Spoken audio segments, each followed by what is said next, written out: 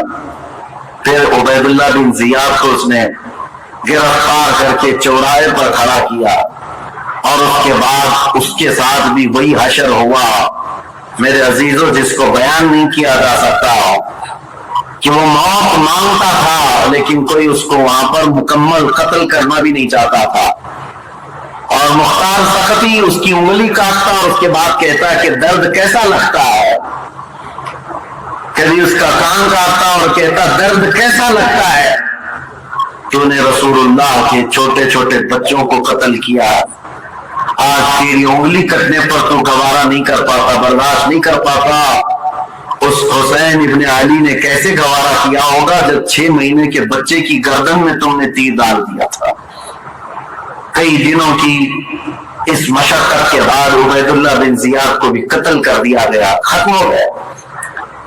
اور جتنے گئے ہوئے تھے عمرو بن سعد سب مارے گئے, ایک بھی نہیں بچا. یہاں تک کہ یہ سلسلہ تقریباً 3 یا 4 سال تک چلا. مختار سخفی کو جتنے لوگوں کی لسٹ تھی اس نے ایک بندے کو بھی نہیں چھوڑا.